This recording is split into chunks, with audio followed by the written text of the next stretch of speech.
accept that this is the situation, like it happened in several other regulated industries in the past. Just a short interference, how do they accept at the moment? What would you say? Well, the DMA is a relatively young legislation. It started producing, or its obligations started being applicable a year and a half ago. So we had a year and a half of work with them. We saw some things changing. We saw that they took some actions to comply with what the legislation prescribes. Is the situation now all rosy and happy? Of course not. And the proof is that we have open investigations. Lawsuits, investigations. We have ongoing investigations. Some investigations we have already closed, and some that we just opened, not only for the cloud sector that the Commissioner announced this morning, but also last week we had yet another investigation into certain Google practices, Google search in particular. But I would say the DMA as the logic that we heard throughout the summit, which is, I think one of the previous speakers said, believe in markets.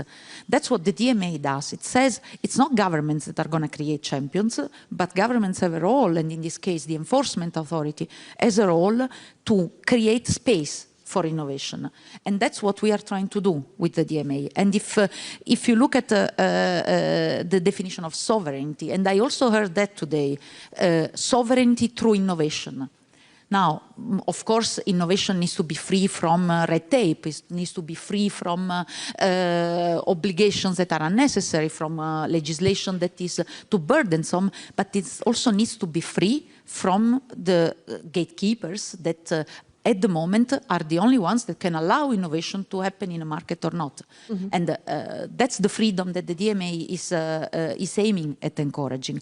And we saw some early signs of new ideas, of startups, of innovators coming our way to say, like, wait, I'm going to use this particular opportunity to offer a new service. We heard today mentioned new messaging systems, for example. We just saw last week that two smaller operators, one in the Baltics, one in the Mediterranean, announced that they are going to have a new small messaging interoperating with WhatsApp, or new connected rings for doing payments. I mean, ideas that we didn't even know were there, but that now they are enabled by the fact that we have started our work, which is not finished. But still, yeah, still the minister, Roland Lescure, he said this morning that we need to challenge the DMA. But it is not subject of the Omnibus initiative, right? So in what way do we need to challenge the DMA? As I said, the DMA is a relatively young piece of legislation, so it's still producing effects. So it's not part of the Omnibus discussion. There is also, it's very slim in terms of obligations or reporting obligations, and it only applies to companies that are designated as gatekeepers. So I would say it's a bit outside of the logic of the Omnibus. Does it mean that the DMA is, cannot be changed, amended, tweaked? Of course, no. And in the DMA itself, we have some instruments that have been already given to us by the legislator so that we can, let's say, adapt the DMA without having to change the legislation. And this is part of the third investigation that the Executive Vice President Virkkunen mentioned this morning that concerns the cloud markets. Thank you very much, Philomena, to enlighten us on this one. Alexandre Destrel, you are the Academic Director of the Digital Research Program at CER, the Center on Regulation Europe, and you also advise the European Commission on online platform economy because of your expertise as a professor of European law at the University of Namur. And you hold and held visiting positions, as I read, in other countries, particularly noteworthy maybe here is New York University Law School. So in your opinion, I heard that in a video, we should not measure the future success of the DMA by the question if the big US tech companies' market shares will have decreased in about 5 to 10 years, but we should see a change in the market. That were your words. What kind of change should that be?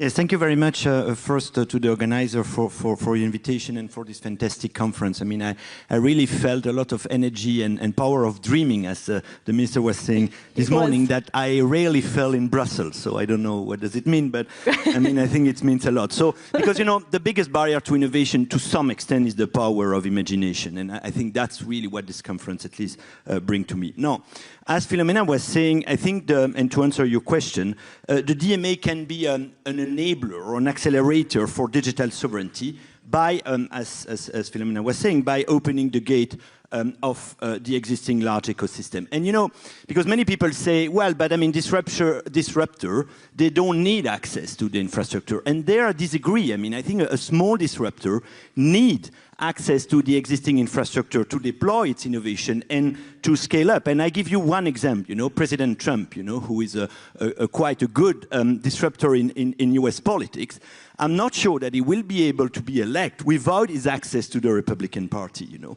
So I would say that the DMA is giving access for small disruptor, and that is, and then to come to your question, that will be its indicator of success, you know. Whether it is supporting, whether this law is supporting the builder and the one which are doing innovation which are, you know, strengthening liberal democracy, not those innovations which are destroying the liberal democracy. Which, by the way, you know, was the aspiration of the internet at the beginning, you know. So to paraphrase a good friend of the DMA, I would say we should make the internet great again. And that is the role of the DMA, I would say. Mm-hmm. Well, I don't know how aligned this panel is, but I heard Rolf Schumann, the CEO of Schwarz Digits, the Schwarz Group, say in another panel, everyone who doesn't buy local didn't get the message. Emmanuel, Verena, do you agree? I'd say yes, with a little bit. Mm-hmm. The big yes is obviously we are counting on that structure regulation and the way we could be operating it being very lean. Mm-hmm. We can have some promising tech providers in Europe, just like Schwarz and the others, and OVH with Octave was there just before, and saying that, okay, we get the message. However, when we are discussing with our members, company administration, engaging also with our sister association here in Germany with Voice, as an example, they are saying, okay, but do we want to shift from one locked-in from US to one locked-in in EU? The big answer is no. Mm-hmm. I mean, the first thing is optionality. So they are not going to consider turning into a game where there is some European plain sovereign locked-in. Mm-hmm. So that's the little bit. But we are very focused on, you know, fixing the locking first, and we are counting on the ecosystem and the way we are driving all together.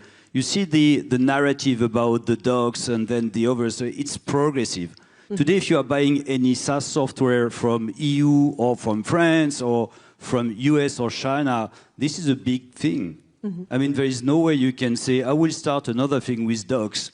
Wait there, I don't want to pay, and I will probably drop or not or grow, but it's me to decide. And today this is a lot about DMA, and the Data Act is a great regulation for achieving that. Mm-hmm. Yeah, I absolutely agree it should be optional. Mm-hmm. But then again, if you see what made US startups, scale-ups big, was that governments and private money very early became customer of these. So take SpaceX, for example. They very early bought US, if you compare it to buy European. And now they're saying we need all the launcher capacity from end of 2028 for the US and no more for Europe. And we hesitated very long to put money or orders into ESA Aerospace or the exploration company and the players we have here in Europe.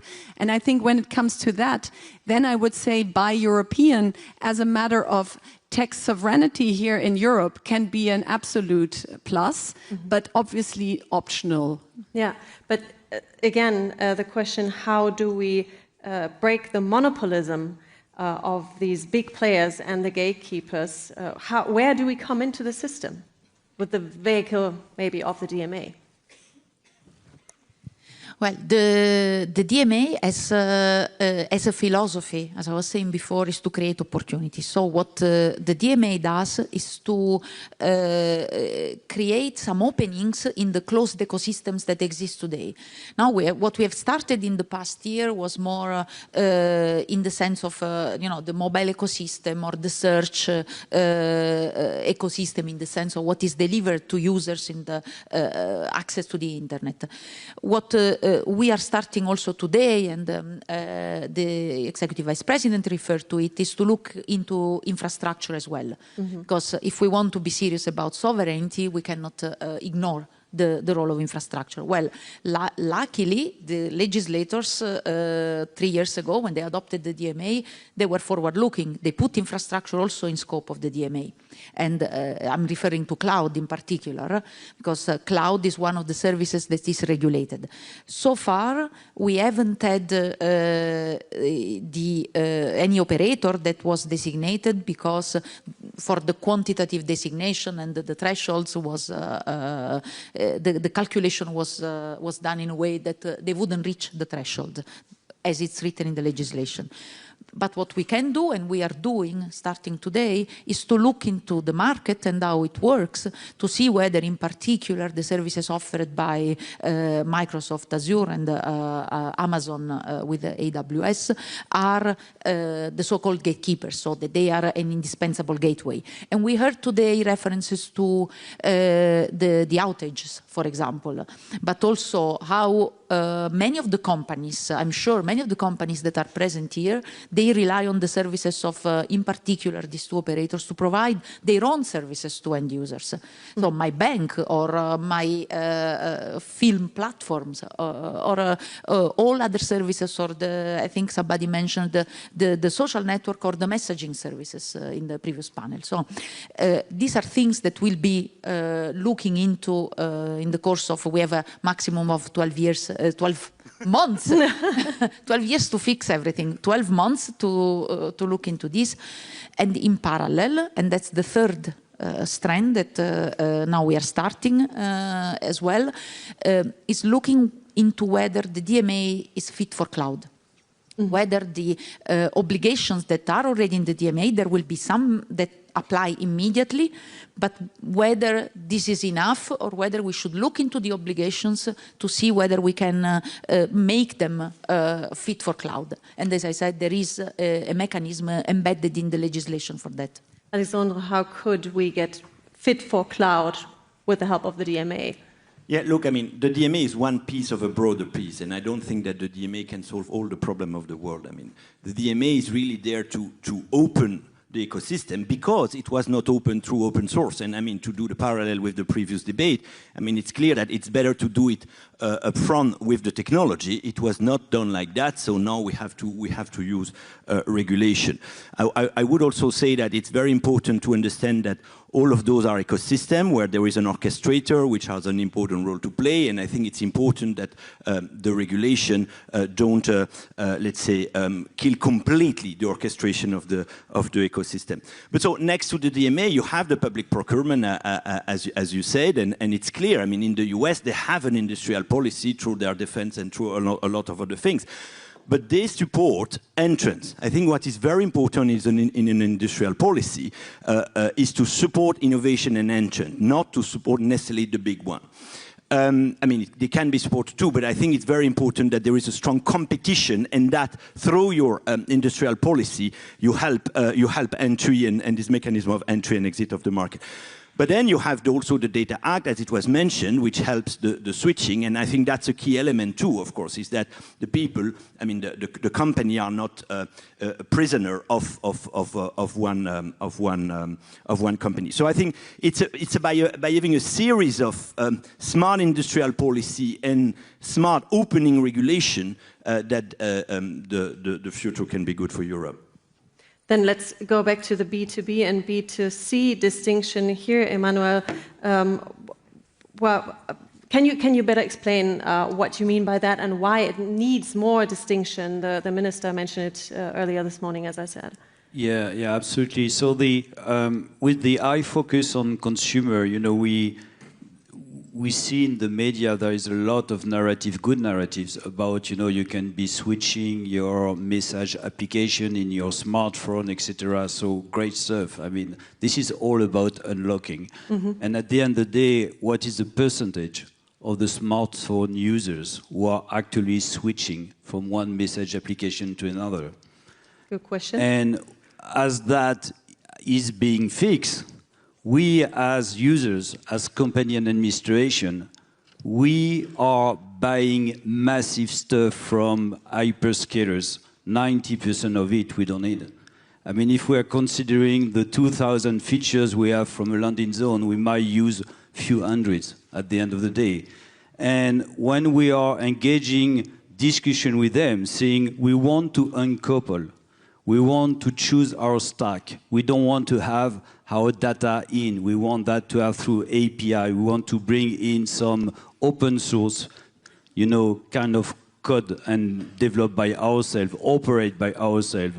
We are very conscious about the fact that our own authorities, I'm a banker, so we are ECB, and the ECB is actually failing delivering the audit at those suppliers' data centers.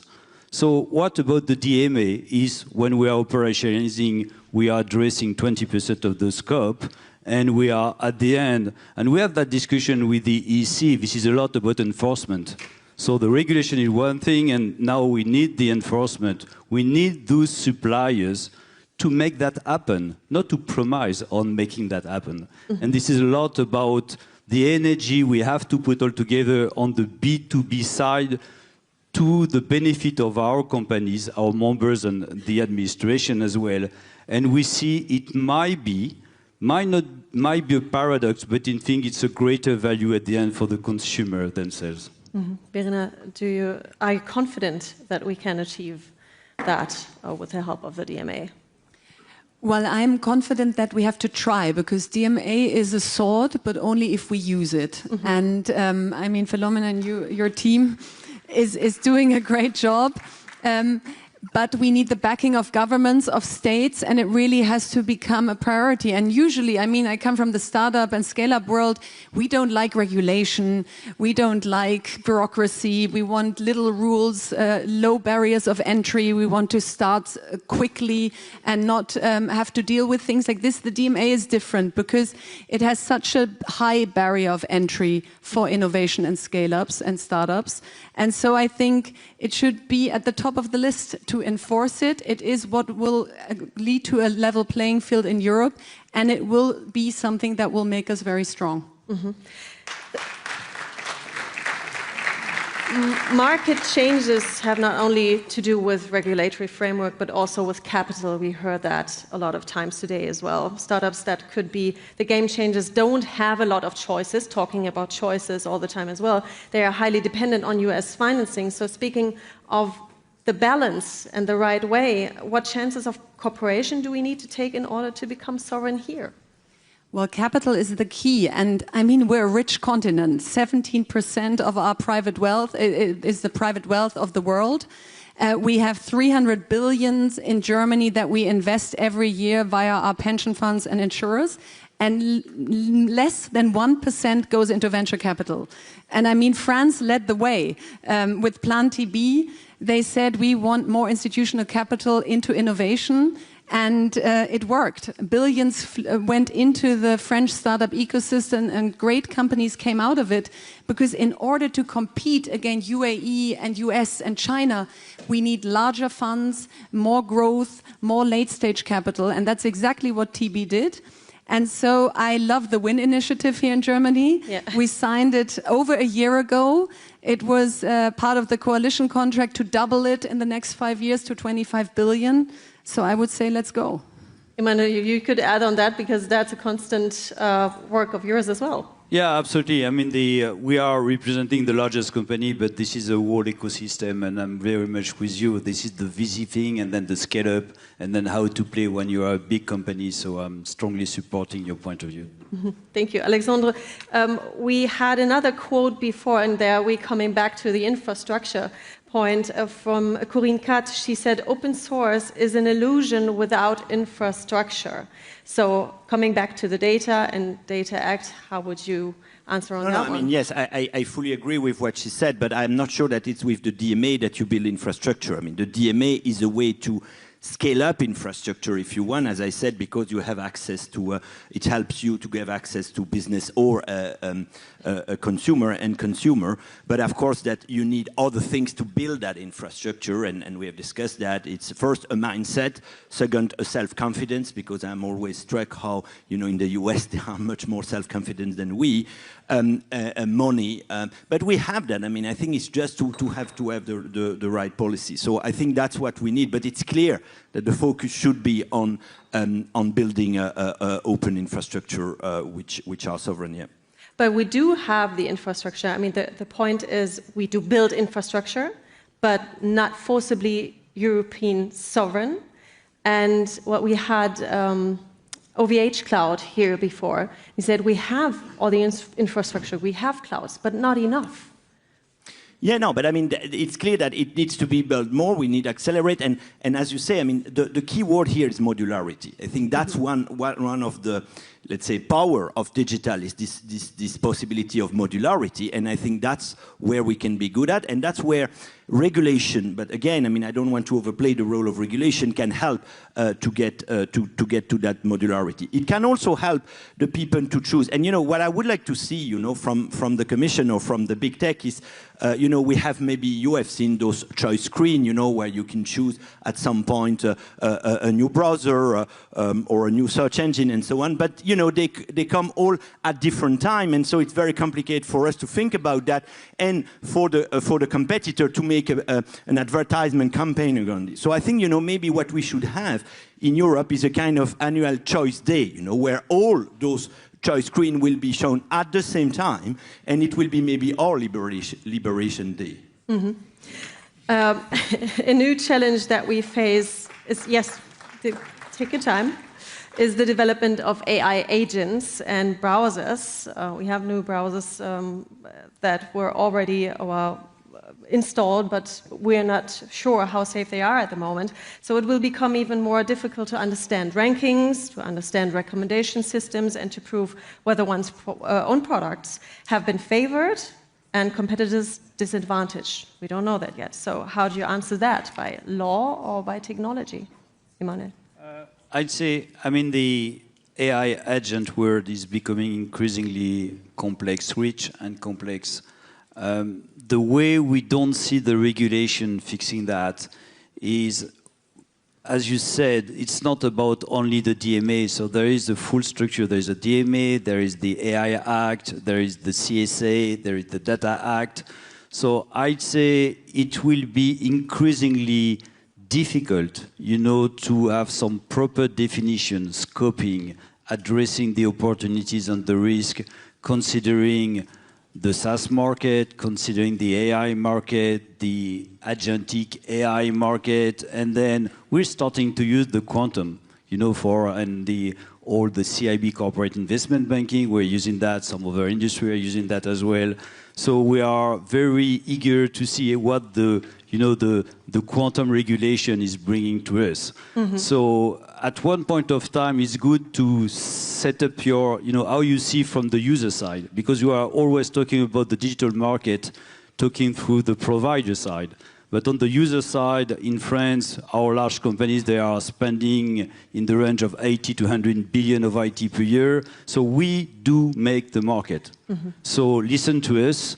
And then if we were to say, hold on, it's getting too complex with agentic AI, because the regulation will try in advance to foresee what will be the risk of, you know, managing together AI, Quantum Act, CAIDA, it's to come, and etc., DMA. Hold on. Mm-hmm. Just start, innovate, and then we will have, you know, a good talk about reflecting back, you know, looking at the risk, proposing some good stuff. We are working with the other association, with the EC, with all the ecosystem. I'm very confident that as we will be innovating, we will be the right people, right parties to be proposing the right regulation. but we count on the EC to have a lean operational scene and a strong enforcement, because we don't want to have the burden to make the provider comply with the regulation. Yeah, of course, Werner. No, but I think it's important that they are new types of gatekeepers and that they're adding a discovery layer which is outside the DMA scope right now. So if you as a user say to AI, book me a lovely weekend in Paris and make some suggestions, then obviously we won't have the transparency that we have had before. Yeah. So I think it's important that they are included under the scope of the DMA and that we treat them as new gatekeepers early, because otherwise it will have the same effect as we've seen so far. Alexandre, you want to add on that? And Philomena, I'll let you. AI agent is the next big thing, and I think what is important is that this agent is loyal to you and not to the company from where it comes. So 3 things I think are important there. Transparency, as it has been said, transparency on how this agent select what they offer to you. Internal governance of the company which are developing those. You know, I think one of the big success, for instance, of the DSA could be how far the trust and safety team into those big company, what are the power of the trust and safety team over the product team? Is it changing or no? But I think, you know, if the internal governance is good, you could expect that the AI agent will be good. And third, of course, competition. So you can vote with your feet if you are not happy with the result and the AI agent. So transparency, internal governance, and competition, to me, are one of the key things. But to come back to your question, I mean, it's always better to have to intervene upfront at the technology level, and you know, regulation is always a second or a third best at the end. But, well, Philomena, you might not share that one, but the question for me is, you said that the DMA is a rather young regulation or rather young framework, but can regulation react that fast? I mean, this is what the Omnibus initiative tries to react on, actually, but still, how can we get to an iterative process that really can react on these market changes?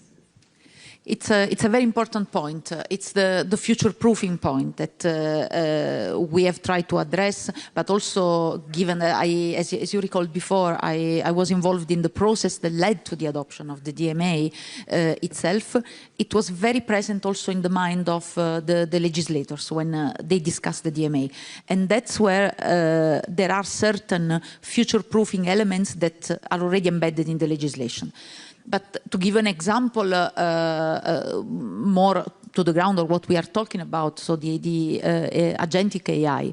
Now, I cannot agree more that it's not the DMA that is going to make Europe an AI powerhouse, but I believe, and I think this panel shows that there is some kind of consensus that there is a big role to play. So how? That's the question. Now, the way, if we see at what let's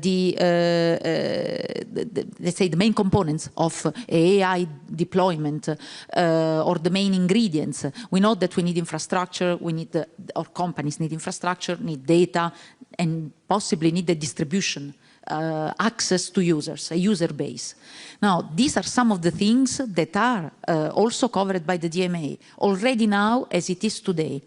The distribution, for example, is the distribution of new agents that may reach all mobile phones users in Europe once there is a competitor or many competitors to those that are already perhaps provided by the existing gatekeepers. So as the gatekeepers can leverage their platforms to reach users, so also deserve other competitors in this field. Data, there are certain data-related obligations that can already apply to unlock certain opportunities, and there are companies that we have come to us that are already exploring the opportunities to leverage these possibilities to develop new services, for example, including in the AI sphere. And the infrastructure is what I mentioned before. We are looking into how to leverage the DMA in the cloud ecosystem. And there, linking to a point that you made before about B2B, cloud not only cloud operators, there is a whole ecosystem that uses or relies on cloud services to provide services to companies that then reach end users. So we are even 2 layers before the end users. And this is also part and parcels of what we are looking into in the DMA. And I'm thinking of the CDN that were mentioned before, but also all those innovators that provide services that rely on cloud, for example, to create bridges for multi-cloud, or other types that need APIs or other interfaces with the cloud. So there are certain things that we can do already with the DMA as it is today, because luckily, or by a forward-looking approach adopted by our legislators, they put in the DMA formulations that are tailored and targeted, but at the same time adaptable to the changing technologies. Thank you. Well, there's one last specific example I'd like to make, because I heard the word been dropped here on this panel, quantum, and it was dropped on the other panel, and there was a French colleague saying that with quantum, we might not only catch up, we can be at the start and at the front. So how could a framework like the DMA secure that we stay at the front of this development? That might be something, besides AI, as the minister said, that we can come back with. Is the DMA a regulation that could help there as well? I would say the same as with AI. The moment, if you think about if there are technologies that start being embedded in services that are regulated by the DMA, they will be subject to regulation. Now, I was thinking that the perfect quantum regulation is the one that at the same time regulates and simplifies. So maybe that's something that we can think of for the revision of, or the review of the DMA coming up. You know, that would be the dream come true. But how do you think will quantum change the discussion about AI and maybe the markets as well? I think there are better experts than me in the room to answer that question, but I think that, as you say, thinking a step ahead, leading the way, kind of, to come back to the soccer example, coming with an ambition to playing to win is, I think, what we need now again, because regulation itself won't lead us in the future. We still need the people, the ideas, the companies that strive. But I think the combination of a very strong European regulation on the one hand with the DMA, on the other hand, a lot of freedom for startups and scale-ups to scale quickly and see Europe as one market, one single market, is the big chance we have. And in my eyes, the time is now. We've been talking about this forever, and that's why I like a day like this, and I hope it sends a strong signal that we're now ready to act. And we've been talking about the Capital Markets Union as well for a long time. So what do you think would be changed when we finally achieve it, actually? That's something you work for as well. Yeah, I mean, we're seeing that we were discussing about quantum, and the way to consume quantum is going to be software. I mean, we are very much proud and focusing on the core capability, just like data center or chips or GPU. But at the end of the day, the massive new market above quantum is all about algorithm, software, and all the talents we need to bring in to take the benefit of that. And this is where, you know, the alignment between the market, so the unified cap market, the ecosystem of the great tech providers in Europe, and the new one to grow on the software side. And specifically, we want DMA to structure the market for them to have better chance to become our champions in Europe. And as large company, we will be very pleased to encourage and to buy from them, thanks to the DMA, unlocking the position we have with the US tech providers, still having some buying and some activities with them, but a much better balance to our benefits. Alexander, you want to add to the, no? Okay, all right. So to sum it up and focus on the DMA, what exactly needs to be changed or simplified in the wording or objectives of the DMA in order to address the issues that have just been raised, Alexander? I would say the thing I would advise to do is for the Commission first to maintain and maybe to step up the enforcement as it has been said. So Philomena, continue your work and do it more, and also maybe to indicate more clearly what will be solutions which are acceptable in terms of compliance. So you did it under the DMA with the specification decision on interoperability. You did it under DSA with the children protection. I think it's good that the Commission indicates, what needs to be done. For the national authority, I think they should have awareness campaign for the small business user of their right, because many people don't even know that. And so, this DMA can only be livable if everyone is playing its role. Philomena and her team cannot do that alone. So it's clear that awareness campaign by national authority, which are closer to the business user, could be done. And finally, as I said, I would like to see a liberation day. Every year, you have the choice screen. Everyone has at the same times, and then you can choose whether you want to move or not. Mm-hmm. Thank you very much. Lena, what do you think? What exactly needs to be changed? I think we need more backing from the governments and the states and more leadership from the top. And so I liked it very much when Chancellor Merz said yesterday at another event that he agrees that Germany should be a startup nation, because that's what Macron said a few years back, and it changed everything for France. I mean, I already mentioned Plan TB. Those of you who've been to Station F, it's not just an impressive building, it's absolutely impressive how many startups, scale-ups and companies come together there and how much capital it attracts. And even symbolic things like inviting scale-ups to the Élysée-Palast is something that matters, because if you can see it, you can be it. And so I think the DMA is strong as it is, but now it needs the backing, especially also from Germany, to say we really want to enforce it. Okay, so it needs to be really put on a shelf, on a desk. Do you agree that we need an information campaign, something that people can... Well, I think it's a very bubbly subject. Yeah, like talk about the DMA at a dinner party and nobody will listen. Yeah. So yes, and we have to tell the stories. We have to tell the stories, like from Germany, from Zalando or Get Your Guide, companies that were founded here, that scaled here, and how they don't have the same market possibilities if we don't enforce the DMA, and all the startups that will still be founded in the future. So I think you have to make it tangible. I mean, here a lot of policymakers, a lot of people that have this topic on their table every day. To bring it to the people, we have to tell different stories. So how can we tell different stories, Emmanuel? What would be stories?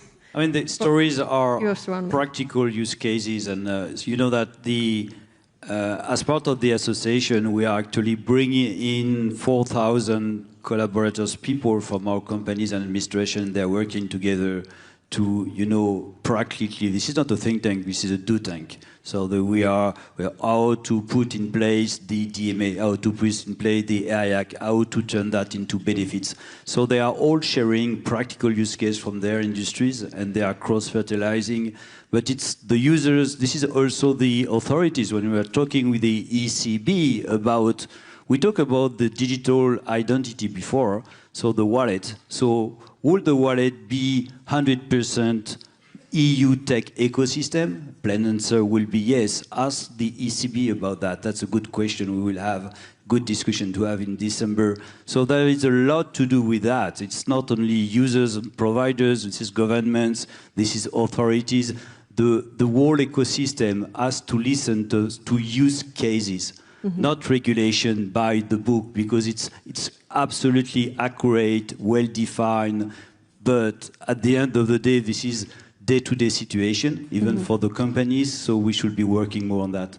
So you don't agree that we should challenge the DMA or change anything? I say that focus on the B2B side, simplify the way the enforcement is being done, but tackle the way some providers not meeting with the expectation, and then support the companies, the small company, the large company administration, do some communication, support all the use cases, and whenever there is some sovereign features, just like the wallet and the others, please be 100% aligned with the guidance coming from the regulation, because anything that will be 20%, 60%, sometimes 80%, the opposite of what the guidance are coming from the regulation is absolutely killing the trust. And this whole thing is absolutely anchored in a trust-based relationship between all the players. Filomena, let's talk about DMA literacy at the end, because it was said that we need information campaigns. I mean, there's something you must wish for, that all the work you have put into this, all the effort, needs to be spread out in the world. How does that happen, and how do you work for that as well? I think actually this is one of the most important aspects which we have been reflecting as well. We've been talking to market participants, because I mean the regulator in a way is not credible. If I'm telling you, we are doing great things, you say, yeah, sure, of course you are doing great things, that's you who says it. But if they hear it from the market itself, like I liked very much one small developer, a young guy who wrote a blog post, and then he said, I finally could do this, I don't know if it was a game emulator app that I was always thinking about, and what else have we been missing that we didn't know before? And these are the stories that we would like, me personally, but I think also I speak for my team, would like to hear out there. What else is possible now, has been possible already, that was not possible before the DMA? This is what we are in touch with people, we are with innovators, we hear their stories. But I think what we also need is multipliers. The multipliers in the countries, because it's a bubbly subject, I totally agree. In Brussels we can keep talking about Article 6, Paragraph 7 of the DMA and be happy with that. But what we need to hear is, as I said, the story of the small Spanish company who's now producing rings that connect to the devices of the gatekeepers and are offering services that were never there before. So stories, indeed, real people, the real entrepreneurs who are taking advantage, multipliers, your associations, the governments in the companies. So we always need to come from the user's perspective and then find the right channels. Are there any other suggestions for the right channels? Filomena mentioned the multipliers, the associations. Alexandre, what would you suggest for the right channels to take to inform people? Yeah, take the mic. Those are conferences where you have the tech entrepreneur, because of course they don't have time to go to a legal conference or to pay a lawyer. So I mean, that's, you have to go at the source, and I mean they have to make this thing a living thing, you know. But again, I mean, I don't want to overplay also the role of the DMA. I think it's just one piece among many others, and I think it's only when we manage to bring every piece together that the things will change, and our let's say entrepreneur could strive. Emmanuel? Yeah, I'd say, well, as we simplify, all the regulation could be turned into something that can become a competitive advantage. So when we are, if the ecosystem of the startup and the scale-up, we can be closer to them to explain, because at the end of the day, when we are engaging with startups or small companies as a large company, the first thing that kills the thing is the burden of compliance, and they say we can do that, we cannot do that, etc. And we say, yes, but if you would be able to do that, you will be the first choice with a great contract. So why your VC has not advised you about targeting that compliance topic, that we could open up a large market in that industry? And we were focused on our product, we want the product to meet the market, etc., etc. But listen to the users. Yeah. And the users will tell you that we're spending as much on the compliance that we're spending on the feature. So if you are tackling with your innovation the compliance thing, you are number one. So I think it really could be an advantage, and we are very much supporting that in the market. It's just kind of a switch in the story. Could be that easy. Verena, who do you talk to find channels to promote regulation, but also deregulation, and how do you think we need to find more communication channels? Well, I mean, I'm an entrepreneur myself, but with a startup association, we have over 1,200 members. And obviously, this is something that matters to them. And we talk about the real life examples. Where is my ad not seen? Where is my service not coming through? So it's not paragraphs we talk, it's more real life. And then obviously we have the power to push it towards governments, policymakers, to make sure that we, as I said, see that this is like probably the strongest sword we have in terms of level playing field. And at least that's something that we have it. Now we just have to use it. Okay, so last question. What would be the next steps, the next immediate steps to take to get the DMA just in the place he needs to be, Filomena? Well, first of all, I take back to Brussels and to my team everything that I heard today, because it was a very, very insightful full day, hearing all the different, not only the ministries, the representatives of the ministries, but also the entrepreneurs, because you see really the problems on the ground that have emerged. I take the call for leadership that we need. And we need a collective leadership across Europe. This is not about the Commission leadership. It's about, and that's what you said also, governments is at the local level. It's a collective leadership towards the same direction. I take the call for stronger but simpler enforcement. So that's the quantum enforcement. But I will look into how to make this happen, of course. And I take also the point, and that I think it was very firm in our mind as well, that the DMA is a piece of the puzzle, but the puzzle is much broader, of European sovereignty, of innovation. It requires much more than regulation. It requires more than enforcement, but it does require enforcement. Mm-hmm. Thank you, Alexandre. I mean, I would say yes, enforcement. I think that's what we need, and clarity on what the Commission is expecting. Because there was this myth, you know, that the DMA was self-executing. I don't think it's the case. I mean, it is complex because those services are complex, and so I think really the Commission should give more indication of where they want to go, and also more organizing, maybe more a trilateral dialogue between the regulated company, so the so-called gatekeeper, and the one who benefit from it. Because, I mean, the Commission cannot know everything, so by having those kind of bilateral, trilateral exchange, I think the Commission and everyone can learn a lot. Ideally through, with engineers and not with lawyers. Yeah, Verena. I've said everything I have to say. Okay, and Emmanuel, last word. I'm on it, engineers and not lawyers.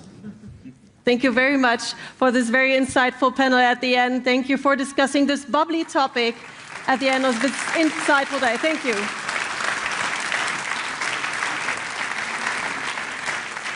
So we've almost come to an end. This was a very insightful day. We heard the call for leadership. I think that goes out to everyone here in the room.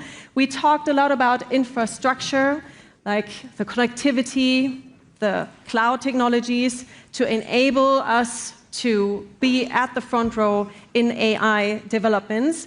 We heard great examples for corporations in Europe. We had the edicts, the new edicts here on the panel. We had the wallet, the dream come true for our minister, and now the Chancellor is arriving. So I can assure you that I hand over a stage that provided a solid foundation for new European corporations on the many facets of digital sovereignty that we have discussed. And thank you very much for this opportunity. We eagerly await your thoughts, Mr. Chancellor. Welcome on stage, if this is possible. And oh, le président, il est arrivé. Ah, merci beaucoup. So the president is here as well. I was thinking that you haven't arrived, but I'm very happy to see you. So I hand over the stage to the Chancellor first, and he will hand over to you. Welcome, Friedrich Merz.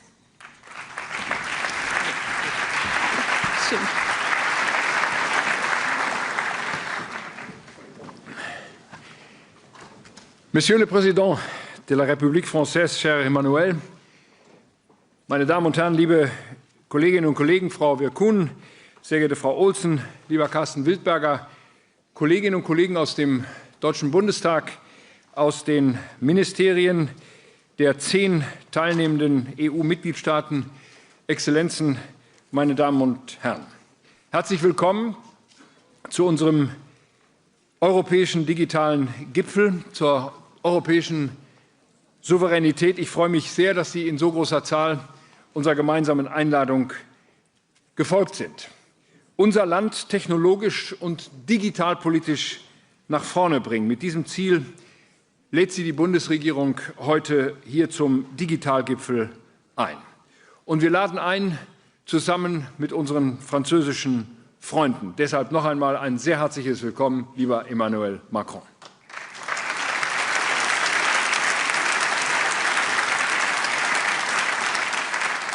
Meine Damen und Herren, die Idee zu diesem Treffen heute entstand im Sommer, als wir uns zusammen mit den beiden Regierungen in Toulon zum deutsch-französischen Ministerrat getroffen haben. Wir wollen heute in bester deutsch-französischer Tradition dort vorangehen, wo Europa jetzt schnell vorankommen muss, nämlich bei der digitalen Souveränität. Die tektonischen Verschiebungen, die wir zurzeit auf der Welt erleben, in den politischen und in den ökonomischen Machtzentren, erfordern schnelles Handeln im digitalen Raum. Denn die Fragen der Zukunft, sie werden überwiegend auch im digitalen Raum entschieden. Wir sehen die systemische Rivalität der USA und Chinas, zweier Großmächte, auch zweier Digitalgroßmächte, die um die Technologieführerschaft ringen. Europa darf ihnen dieses Feld nicht überlassen. Wir haben gesehen, vielen Dank. Wir haben gesehen die Störungen bei 2 der 3 großen Cloud-Anbieter und die Lieferengpässe bei wesentlichen Chips in den letzten Wochen. Und diese Störungen zeigen, wir sind abhängig von digitalen Technologien, sowohl aus China als auch aus den Vereinigten Staaten von Amerika. Und wir erleben ganz unmittelbar und direkt, wie diese Abhängigkeiten politisch, machtpolitisch eingesetzt werden. Und deshalb meine ich, deshalb ist es unsere gemeinsame Überzeugung, Europa muss in vereinter Kraftanstrengung einen eigenen digitalen Weg gehen, und dieser Weg muss in die digitale Souveränität führen, jedenfalls überall dort, wo es notwendig und wo es erreichbar ist. Auf diesem Weg wollen wir 3 zentrale Gedanken mit Ihnen teilen. Erstens, wir in Europa setzen im digitalen Raum auf Offenheit, Vertrauen und auf unsere Werte. Wir wollen keine virtuellen Mauern bauen. Wir wollen den Informationsraum nicht spalten. Zusammenarbeit und Vernetzung bleiben für uns Leitprinzipien, nicht Abschottung oder Protektionismus.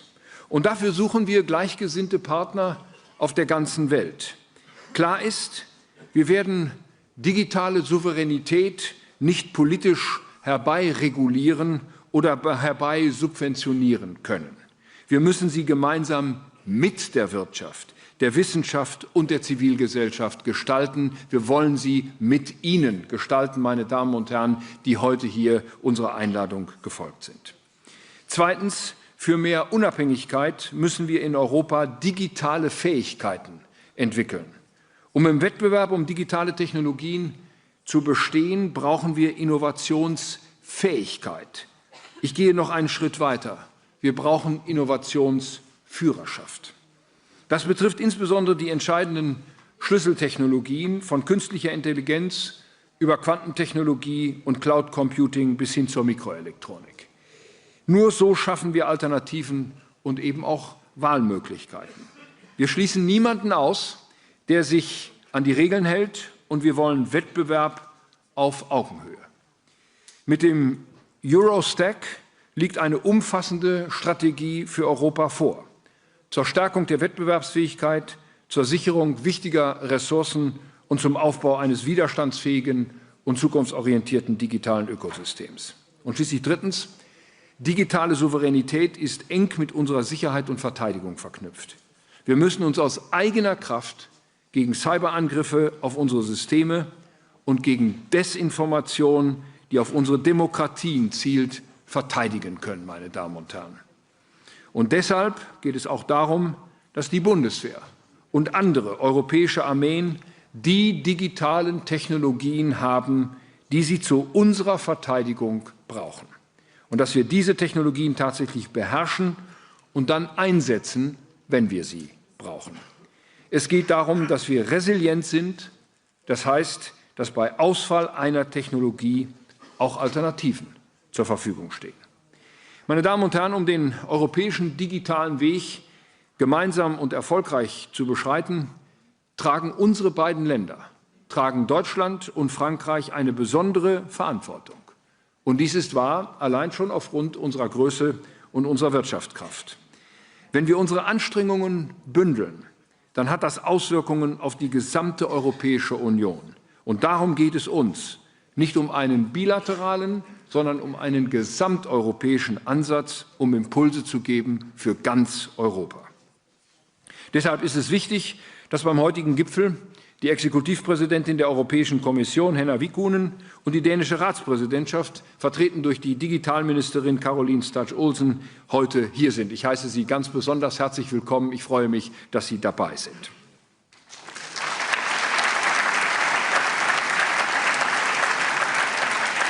Denn, meine Damen und Herren, das ist unser Bemühen.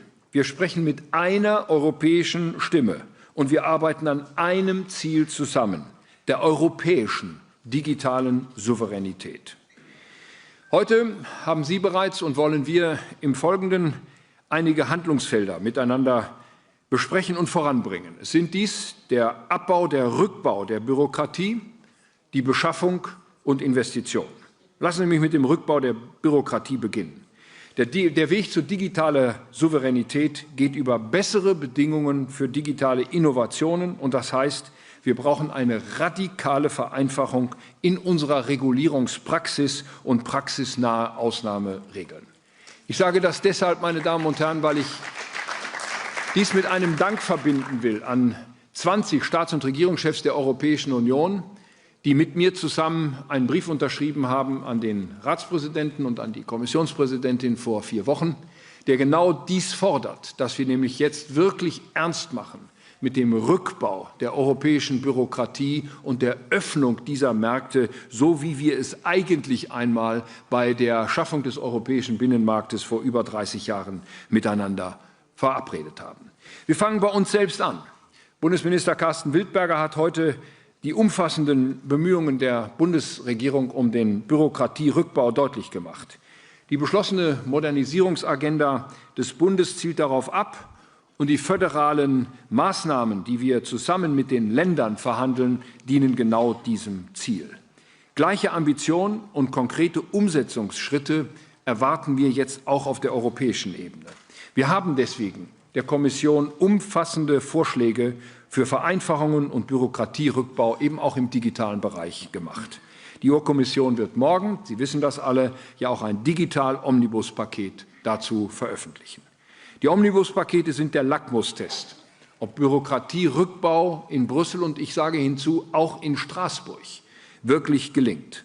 Unnötige Regulierung in der Digitalgesetzgebung in der EU darf europäische Innovationskraft nicht hemmen. Das bedeutet nicht, dass wir das Schutzniveau absenken wollen. Aber wir wollen mehr Freiheitsräume öffnen. Wir wollen mehr Möglichkeiten zur technologischen Entwicklung und Gestaltung schaffen. Im Zentrum der digitalen Souveränität steht der Umgang mit Daten. Und hier sehen wir folgende Prioritäten. Zum einen müssen wir weiterhin den Wettbewerb im zentralen Cloud-Markt stärken. Ich begrüße ausdrücklich, dass der Digital Markets Act auch auf große Cloud-Anbieter anwendbar sein soll, sobald sie als sogenannte Gatekeeper eingestuft sind. Dann gelten für alle die gleichen fairen Regeln. Zugleich können europäische Cloud-Anbieter leichter in den Markt eintreten und vom fairen Wettbewerb auf Augenhöhe profitieren. Und zum anderen, wir müssen kritische Daten der EU-Mitgliedstaaten durch souveräne Infrastruktur vor dem Zugriff Dritter schützen. Um es deutlich zu sagen, hier geht es nicht darum, irgendjemanden auszugrenzen. Es geht vielmehr um Resilienz und Datensicherheit in Europa. Und gleichzeitig ist dies ein Angebot an die europäischen Cloud-Anbieter. Investieren Sie, wir brauchen Sie. Wir denken auch über weitere Anreize nach. Präsident Macron und ich sind uns einig, wir wollen denjenigen, die souveräne Clouds für die Speicherung ihrer Daten in Europa nutzen, mehr Flexibilität bei der Nutzung dieser Daten einräumen. Und dann zur Beschaffung. Bei sich anfangen heißt auch, unsere Bundesverwaltung wird ihre digitalen Produkte und Dienstleistungen noch viel stärker europäisch beschaffen.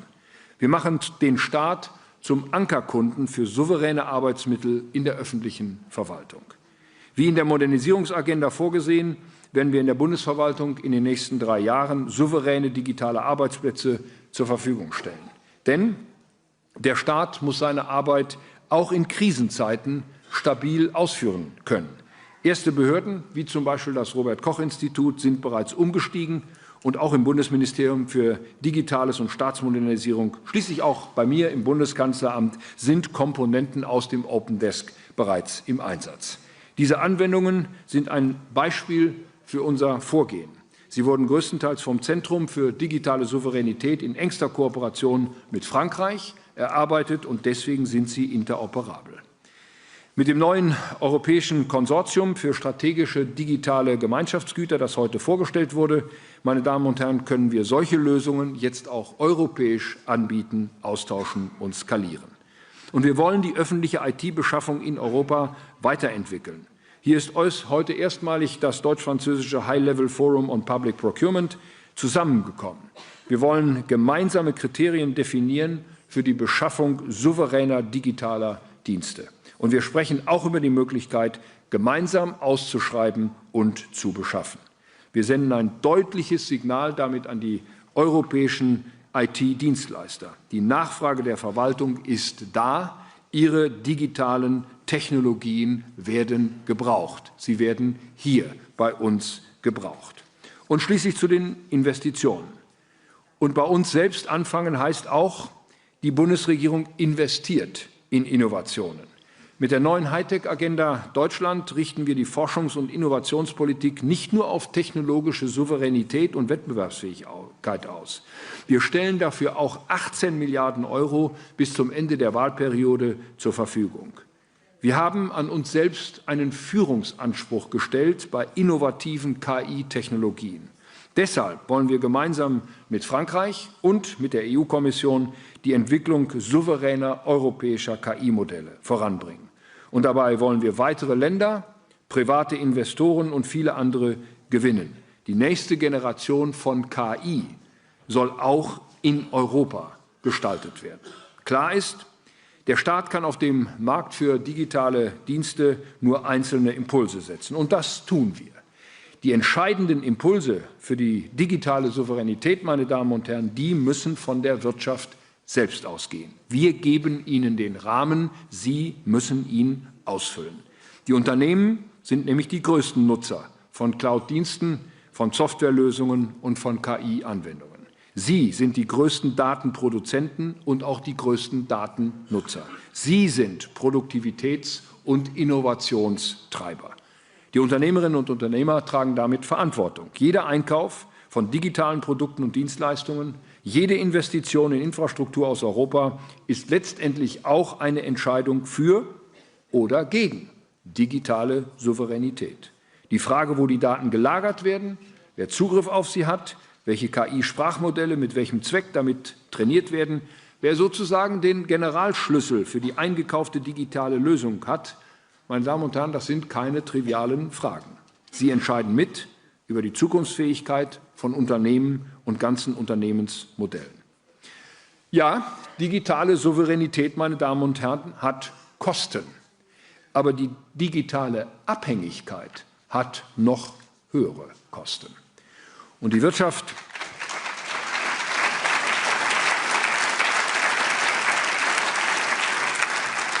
und deshalb investieren Sie und deshalb investieren wir in digitale Souveränität. Und hier und heute in Berlin sagen Unternehmen aus Deutschland, Frankreich und weiteren europäischen Ländern Investitionen von über 12 Milliarden Euro am und für den digitalen Standort Europa zu. Meine Damen und Herren, ich möchte Ihnen namens der Bundesregierung für dieses Engagement und für diese Investitionszusagen von ganzem Herzen danken.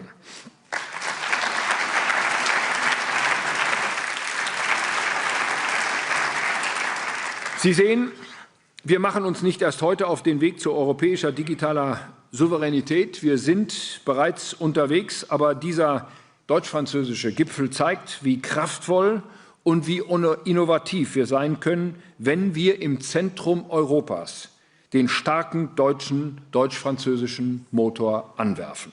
Und wenn dieser Gipfel vorbei ist, meine Damen und Herren, dann wird die Arbeit noch intensiver weitergehen. Zusammen mit Frankreich werden wir die Punkte aus der gemeinsamen Wirtschaftsagenda umsetzen, die wir uns vorgenommen haben. Im digitalen Bereich legen wir einen klaren Fokus auf souveräne KI und Cloud.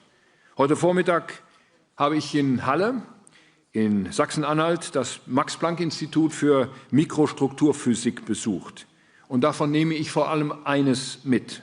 Deutschland kann im Schulterschluss mit anderen europäischen Partnern führend werden bei Technologien für unsere digitale Souveränität. Wir haben schon viel erreicht in Deutschland. Wir haben die Standorte, wir haben die Mitarbeiterinnen und Mitarbeiter, wir haben die Forscherinnen und Forscher. Lassen Sie uns daraus gemeinsam etwas machen. Eine der weltweit führenden KI für Bildgenerierung etwa kommt schon aus Deutschland. Und die US-Tech-Firmen sind Kunden, nicht Lieferanten. Große Konzerne und Start-up tun sich für digitale Innovationen zusammen und das auch grenzüberschreitend. Und immer öfter kommt das Wagniskapital für all dies auch aus Europa, für Europa. Das heißt, Europa kann digital souverän werden. Meine Damen und Herren, lassen Sie mich abschließend ein Wort zum Kapitalmarkt sagen. Wenn wir erfolgreich sein wollen, dann müssen wir es nicht nur technologisch wollen, dann müssen wir es auch über den Kapitalmarkt können. Und deswegen habe ich gestern auf der Eurofinance Week in Frankfurt dasselbe gesagt, wie ich es heute hier noch einmal wiederholen möchte.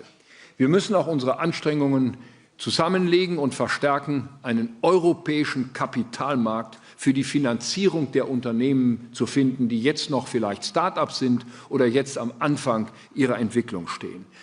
Emmanuel Macron und ich sind entschlossen, auch diesen Weg in den nächsten Wochen und Monaten gemeinsam weiterzugehen, so dass wir in der Lage sind, diese Innovationen, diese Investitionen auch über einen gemeinsamen integrierten europäischen Kapitalmarkt zu finanzieren.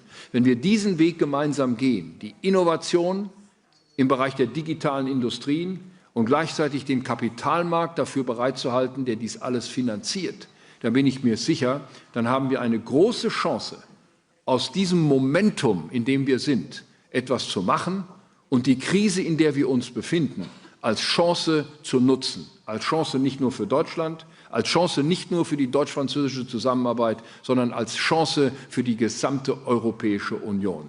Herzlichen Dank, dass Sie hier sind. Herzlichen Dank, dass Sie uns auf diesem Weg so begleiten, wie Sie es heute schon den ganzen Tag getan haben.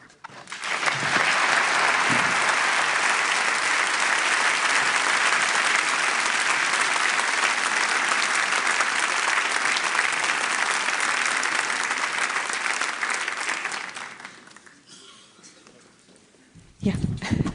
So now, President Macron, I think we heard very important words of our Chancellor Merz. You pointed out the things we discussed today on the stage, actually, and we are really keen on and curious what the French side now has to say. So, je suis vraiment contente et ravie de faire votre connaissance, de vous accueillir ici. Alors, Monsieur le Président Emmanuel Macron, bienvenue.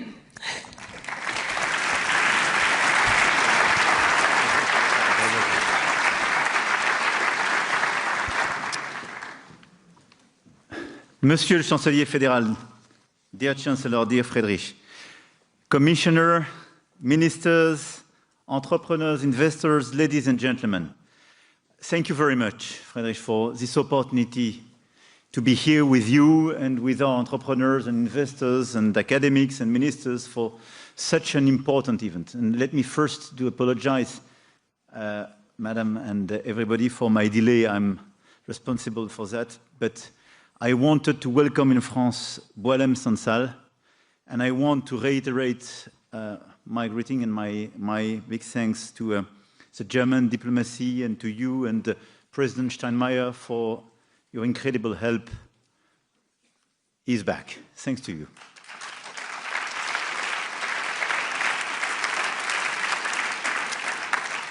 So I have to say, and this is a pleasure and not a coincidence, but I do agree totally with what Chancellor Merz expressed right now.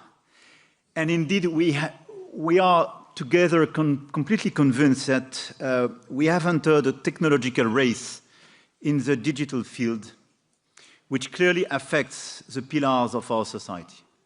And of course, our economy has entered the race for AI, cloud computing, chips, quantum technology, and from downstream to upstream, in all these different transformations, the competition is definitely a very fierce and global one.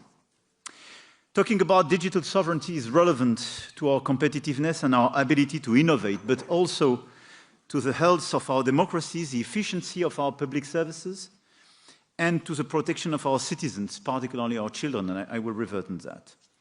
And this is also taking place in the context of a great confrontation you mentioned, Friedrich, between US and China. And let's be clear, Europe doesn't want to be the client of the big entrepreneurs or the big solutions being provided either from US or from China. We clearly want to design our own solutions.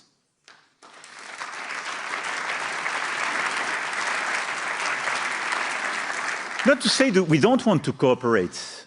Being more sovereign and more independent doesn't mean you want to be in autarcia. No.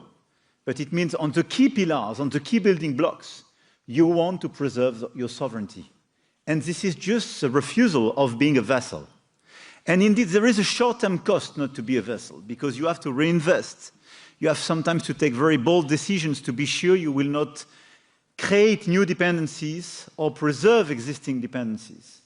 But I think it's very important for us. This transformation presents us with a twofold challenge. Innovate to remain competitive while protecting our data, our infrastructure, and more broadly, our sovereignty. And this is this agenda of innovation and protection, which is not protectionism, which is so important, where probably we prioritize during the past few years regulation of our domestic players. And this is what we have to change. We have to innovate before regulating, and we have to protect not to be overwhelmed by the non-European competitors. And this is the right approach, according to us, in order precisely to deliver this digital agenda.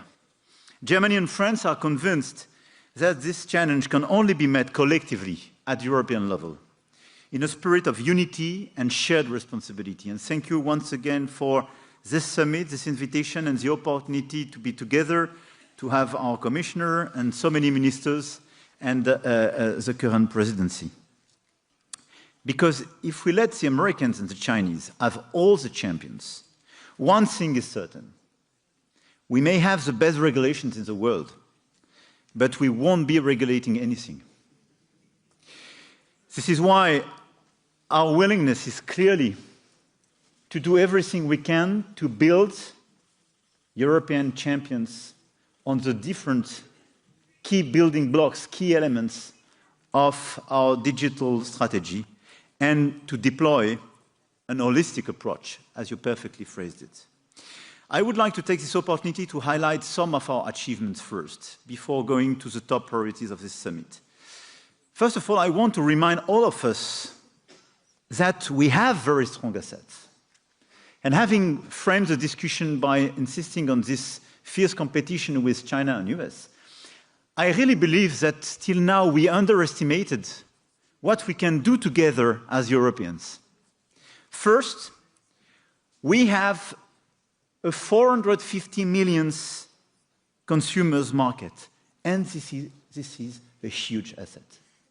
And this domestic market is not to be underestimated.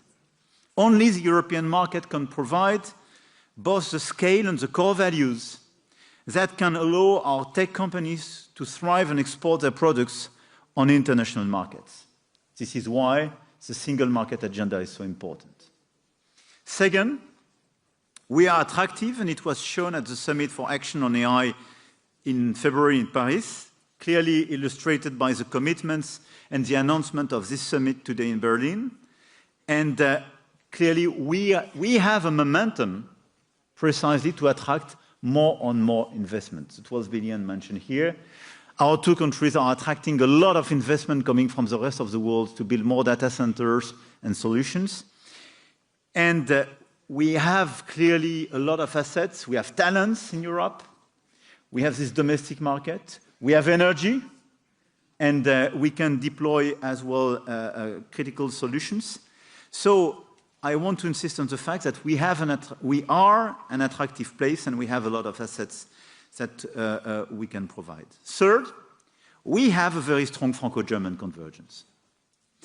This summit on European digital sovereignty is a concrete result of the agenda that we set during the Franco-German Council of Ministers co-chaired in Toulon during the end of August this year, and which allowed the adoption of 8 roadmaps in the key critical sectors necessary to our competitiveness and around 30 flagship initiatives. This summit is a new demonstration of a Franco-German reflex that plays out all levels, as shown by the number of companies and stakeholders present today. Fourth, we have also managed to develop remarkable tools at the European level. And this is an asset. In a world where technology is much faster than legislation, these tools do not yet allow us to ensure the ambition of European digital sovereignty. But in the current geopolitical context, preserving our digital acquis is of utmost importance. With GDPR in 2018, and more recently with DSA and DMA framework, and the upcoming Cybersecurity Act, the EU is endowed with several key legislations, respecting a fair balance between ensuring ethics, consumer protection, safeguarding democracy, while also favoring innovation and competitiveness. Now what we want to do is clarification on some remaining issue. This is part of the outcome of this summit, and a simplification agenda. But I want to insist on that even in front of entrepreneurs, because this set of very important regulations is an asset. In a democracy like the US, it is not sustainable to have tech companies without any regulation. It's impossible. Because you cannot dedicate the strength of your economy to the 7 magnificents, and more than that, you cannot delegate the whole functioning of your democracy to the 7 magnificents. It's unbearable.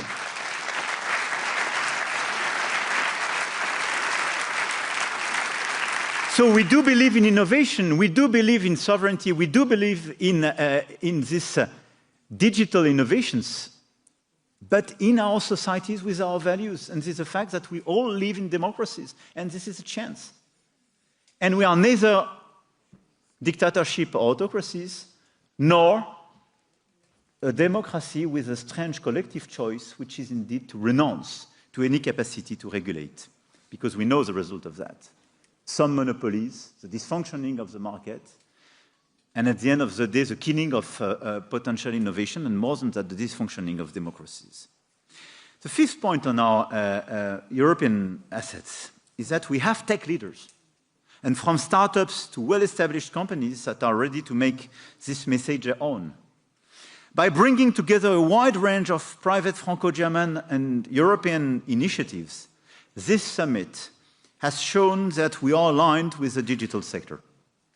I want to cite here the landmark partnerships between Mistral and SAP in AI, the partnerships between Pascal, the CEA, and the German Jülich Supercomputing Center in Quantum, the partnership between Hawking, Institut Gustave Roussy, and La Charité, Berlin, on AI and health, and as well as all the announcements made by the EU AI Champions initiatives.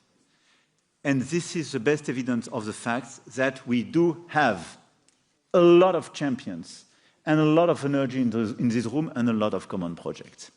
These 5 points are here to say that we have everything if we want to deliver the agenda of more sovereignty in the digital field. And if we want to be much more sovereign on AI, quantum, chips, and so on. Now, let me just flag some of the critical outcomes of this summit I wanted to underline, and completely in continuity with the words of the Chancellor. With all these efforts, we've created the conditions for a European model for tech, which puts our values and our economy's principles at the forefront. Creating this framework was necessary but not sufficient. We have to move to execution and take action to unleash the full potential of the European tech ecosystem. And for this reason, we put digital sovereignty, fostering domestic champions and freeing ourselves from dependence on foreign technologies at the forefront of the economic agenda that we set during the Franco-German Council of Ministers. And this summit is the time to implement this agenda and to achieve true European sovereignty, which means freeing ourselves from technological dependencies at every level of the value chain, from critical infrastructures and hardware to data, cloud, and software. And we will move forward with 3 priorities that we believe are key to strengthening European tech companies and fostering the emergence of new leaders. First, simplification. I cannot agree more with the words of the Chancellor, and we work very hard together, engaging with our members of Parliament and the Commission to deliver a big simplification agenda at the European scale. This is a necessity, because sometimes we put tariffs to ourselves in certain ways, and we have to lift them.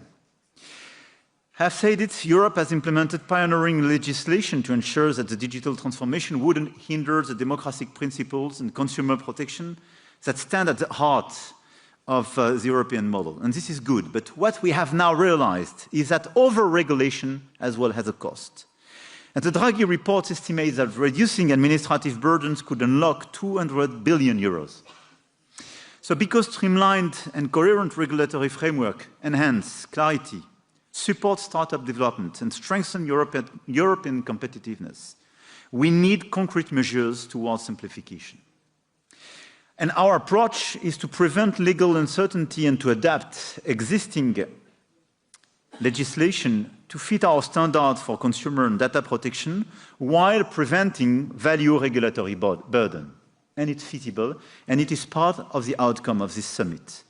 On the GDPR, thanks to the Franco-German agreement, now we will push together, and we are asking the Commission to simplify by improving the calibration of regulatory obligations with a risk-based approach, much more proportionate, much more adapted, and this is what a lot of companies are requesting from GDPR. We want to preserve this regulation. It's very important for a series of topics and our values, but we need this adaptation. On the AI Act, we ask for a 12-month postponement of compliance for high-risk AI systems. Necessity as well to use this time in order to accelerate our innovation agenda. And the priorities defined today and the measures that we are taking are part of a wider agenda, as I mentioned, to simplify digital regulation, as well as CSRD, CSDDD, to allow all European companies to scale up. And part of this simplification agenda is as well the deepening of the single market. The most important simplification agenda for all of you is to create a real digital single market. And it is not yet the case. Your domestic market is still the German or the French market. And you have to face with additional regulations, other regulators, when you cross the border. The top necessity, and for us the core of our agenda together with Chancellor Merz, is clearly to streamline this regulation on some critical sectors, and digital is part of them, in order to simplify, merge some administrative bodies, and deliver a concrete and in real terms, a single digital market. As Friedrich Merz mentioned it, we need in parallel to create an actual savings and investment union. And this is a necessity to accelerate on this agenda. Why? Because in order to deliver a sovereign agenda on the digital side, but it's true as well for energy and other sectors, we need more innovation. And we have to finance this innovation. And obviously, we will push together to have more common financing from the EU. We have our own programs, and we try to work together. But we have to mobilize much more private money. And the paradox is that our continent is number one in terms of savings, but one of the worst places to use these savings on innovation and equity, which is crazy. And this is a result of our over-regulation on banks and insurance, but as well as the fact that we don't have a proper capital market union. This is why we want to accelerate the securitization agenda beginning of 26 in order to deliver this agenda to take part of the savings in the banks and insurance to go to innovation and to invest on equity. And in parallel to accelerate the implementation of the capital market union to have a proper integrated place and channel much more of the savings on innovation. Second, after simplification, innovation, precisely. This is the second common priority. Europe can capitalize on a world-class university system, on a wide pool of talent and of ideas, but also on the quality of existing infrastructure, including a rapidly increasing computing power capacity and the experience of established industrial groups that are partnering with emerging players to develop vertical tech solutions. On this issue, I just wanted to insist on the fact that we have to follow up our cooperations on our programs on both sides in order to educate and train more and more talents. And in parallel, to build more and more computing capacities. What we need to deliver and to succeed, especially on AI, is talents and computing capacities.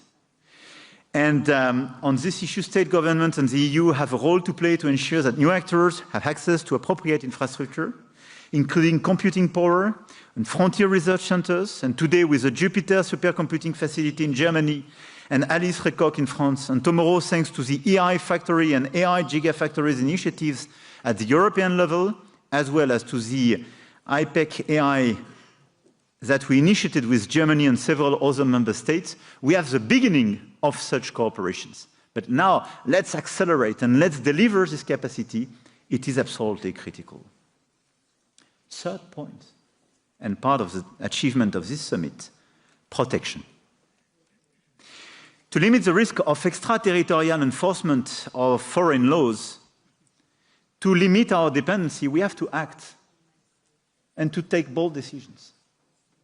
Otherwise, we will speak about sovereignty, but we will be super dependent on foreign solutions or decisions. This is why we have a first issue in terms of sovereignty, data. We need to strengthen the protection of European data with the revision of the Cybersecurity Act, as well as in the design of the EU cloud certification scheme. We have to create the capacity to store the data on our continent, but we have to preserve this data and the use of this data from extraterritorial laws. Otherwise, we are not sovereign anymore. We also need to protect our market. Dominant players today, often non-European, as we mentioned together, are abusing their market power and preventing new challengers from being successful and innovating. This is a reality. Our goal is to restore fair digital markets where competition can fully play its role to the benefit of innovation and competitiveness. To that end, the DMA, adopted in 2022 during the French presidency, should be leveraged. And we welcome together the recent announcement of the Commission to consider launching a market investigation into the qualitative designation of cloud hyperscalers. I think this is a very important move forward in the implementation of DMA. But we need a fair market where the top leaders are not the ones to kill the competition. Otherwise, there is no chance to have innovation and fair competition. More generally, we are already seeing the positive impacts of regulations such as DMA and DSA, which strongly incentivize all digital actors to respect both our economic roots and core European values. However, our procedures must be quicker while preserving a higher level of quality in the inquiries. But we have clearly to accelerate the implementation of these regulations. To go further, I strongly believe that European preference needs to become our guiding principle, starting with public procurement. If we believe in digital sovereignty, if we want to help our champion to succeed, our top priority as governments, but as well as large companies, large European companies, is to have a European preference agenda. Because guess what? The Chinese have a Chinese exclusivity as soon as they can, and the Americans have a very strong American preference. Sometimes in the regulations, but most of the time in the practice. We are the only place where there is never a European preference, not to say a fascination for non-European solutions sometimes.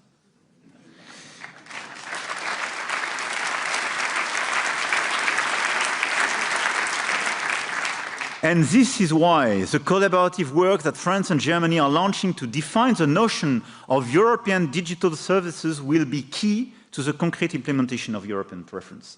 We launched a working group together to say, okay, what does it mean, having a European digital service? We will fix it rapidly, work with the Commission and our colleagues, but this is a necessity. We have to put it in our regulation to create this preference. And I mentioned this partnership between SAP and Mistral, but the letter of intent that our two governments signed today with SAP and Mistral is for me a game changer. It will be the preference for an existing European solution which will be used for public administration in our two countries. This is a game changer and for me the role model of what we need. And I do encourage all the large companies, all the local authorities and the governments present in this room just to look at the competitive map each time you want to take a digital solution. Is there a competitive and high-quality European solution? If it exists, take it. Please, take it. Adopt it. Because this is your unique chance to be sure that you will secure your provider with European regulation, that you will prevent yourself from some extraterritorial laws or decisions today or tomorrow. And it will be the best way to help this ecosystem to be competitive.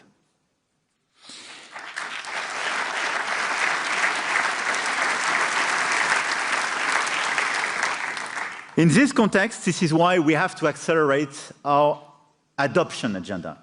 And I want to conclude with this point. Adoption now is critical. We were probably incomplete with Mr. Chancellor. We didn't speak sufficiently about all the infrastructures, our chip agenda, and so on. But you mentioned that today, and we will revert in the months to come on this issue. But now one of the critical race where we have to accelerate is that for all the critical players in the different fields of the industry, we have to accelerate the agenda of adoption for AI. It's true for public administration, but it's super important as well for the different sectors of our industry. Why? Because it will be the best way to provide activities and clients to the AI quantum companies. Second, because it will improve productivity and competitiveness of these key players. And third, it will secure the use of GPUs on our soil. But adoption is a new race, and we will have in the weeks, not to say the days to come, the 26th of this month in Paris, the Adoption AI Summit as a follow-up of this one, but it's very important to take very seriously this agenda as well. My very last remark will be to protect citizens in this digital space. And I wanted to flag that in this context of European digital sovereignty because it's part of it, even if I don't want to elaborate today. But if we speak about sovereignty, we should not underestimate our democratic, and I would say our cognitive sovereignty. But if you look at our situation today, you give the responsibility of your teenagers who spent on average 4 to 5 hours per day on the social networks. You give the responsibility of the content they are exposed to US private providers or big Chinese companies. And they design the content, they are in charge of the algorithm, they are in charge of the content with DSA and our regulation, but still being implemented. So when we speak about cyberbullying, when we speak about being exposed to pornography, when we speak about having some mental disease, and et cetera, I mean, let's be clear. This is exactly made by these platforms to your children. And we decided de facto to give them this exclusivity. So this is why, if we want to speak about sovereignty, we have to protect much more our children vis-à-vis all these contents and all these platforms. And the agenda of children and teenagers' protection is a necessity for their mental health, for the sustainability of our education system. Second, if we want to protect our democracies and preserve the well-functioning of our democracies, let's regulate as well the content of this platform. Let's be much more demanding. Because, please, don't believe 1 second on the so-called free speech agenda. For me, we don't speak about free speech when the algorithm is hidden and in the hands of very few players, and when they don't implement the laws decided by the citizens of a country. This is the Wild West, not the free speech.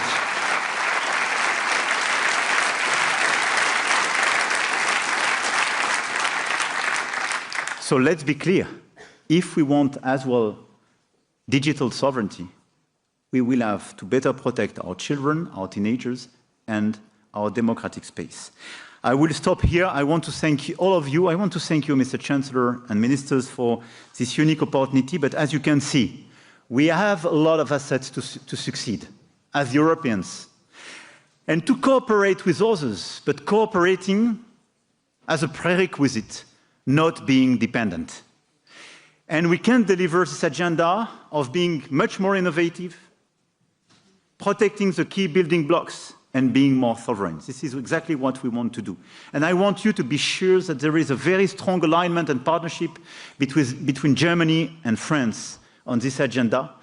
And our willingness in the months to come is as well to structure a core team in order to implement in the months and years to come a clear common digital approach between Germany and France.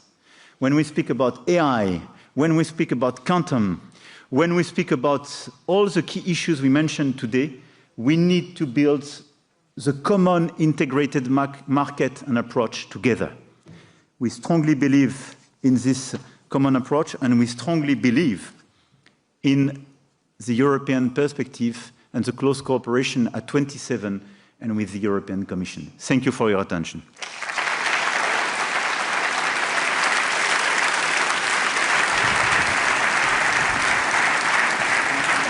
Merci beaucoup, Monsieur le Président. Merci, Monsieur le Président. Merci. Merci. Thank you very much. Vielen Dank, Herr Bundeskanzler. Thanks to everyone. And yeah, thank you to all the numerous guests here in the room as well, from your part, as you are starting right off the work right now, right? Yeah. And I think the first... I think the first ones already leave, and leave for you because you are going to cooperate right now. Thank you so much. Yes, thank you very much. Merci, merci beaucoup. And I ask... Thank you, vielen Dank. Merci. Au revoir.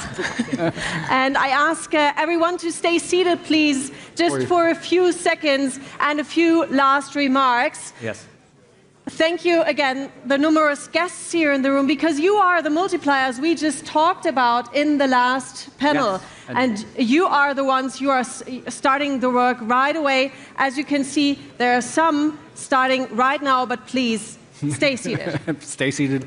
Use those very few seconds until we have the room to actually leave the room to reflect on today. We've met many very interesting people who are committed to the European idea, who are eager to push the boundaries, push the envelope on European digital sovereignty, and I think that was quite a great feeling to continue on with. Well, I felt a great spirit in this room today, and I hope you take these inspirations, these ideas, talks on corporations back to your home countries, or maybe to some events tonight that take place around the summit. We are